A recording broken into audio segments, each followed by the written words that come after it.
विजय जी, जोधपुर से। श्री हरिवंश। श्री हरिवंश महाराज जी।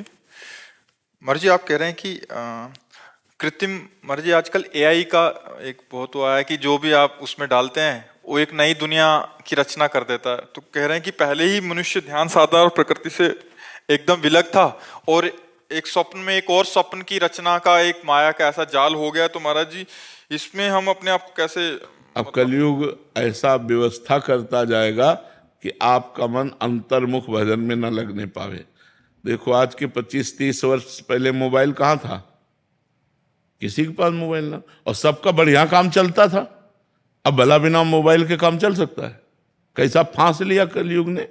सबके पास मोबाइल, चाहे संत हो, चाहे रिक्शा वाला हो, चाहे पदाधिकारी हो, चाहे किसान हो, किसी के पास भी हो, स्मार्ट के नीचे है ही नहीं। सबके मोबाइल, दिन भर लगे रहो उसी में, ना भजन, न शास्त्र स्वाध्याय, न सत्कर्म, उसी में लगे रहो, बस मोबाइल में लगे रहो। अब मोबाइल में भी बहुत चीजें आ गई हैं, बहुत से ऐसी चीजें आ गई, अब सारा समय इसी में जाता है। लोग जो है ना, आप देखो कुर्सी में बैठे मिलेंगे तो उसी में मिलेंगे, अंगुली सरकाते मिलेंगे उसी में मिलेंगे। ये कलयुग का प्रभाव है कि वो एक ऐसी ऐसी आकर्षणकारी चीजें रचता जाता है कि लोग उसी में फंसते चले जाए और भगवान के अंतर भजन से विमुख हो जाए। अंतर भजन, अब माला लिए हो, मोबाइल लिए, मतलब क्या माला चलेगा? माला लिए हो, मोबाइल भी देखते चले जा रहे हैं, अब वो माला क्या चल रहा है? वो तो एक क्रिया हो रही। माला तो तब जो नाम जप कर रहे हैं, वही ध्यान में, वही सुन रहे और खूब आनंद से डूबते चले जा रहे, तब तो माला जप हो। तो भाई अब ये चीजें तो कलयुग और आगे आविष्कार आएंगे, ऐसे आविष्कार आएंगे जो भजन विहीन करते चले जाएंगे हमारा सारा मन। अब रामायण पढ़ने में, महाभारत पढ़ने में, भागवत पढ़ने में, वेद पढ़ने में किसका मन लगता है? अब बताओ।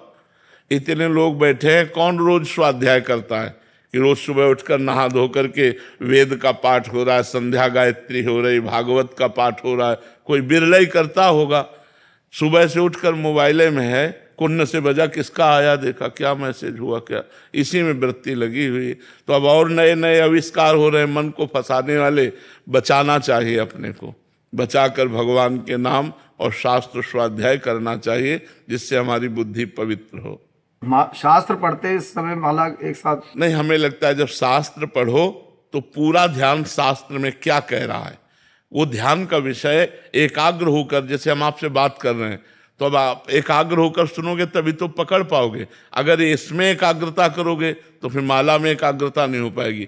जो तप है, भजन है, वो विशेष लाभदायक तब होता है जब हम एकाग्रता से करते हैं। तो हम पाठ करें तो एकाग्रता से करें, माला करें तब एकाग्रता से करें, पूजा करें तो एकाग्रता से करें, ऐसी हम कोशिश करें।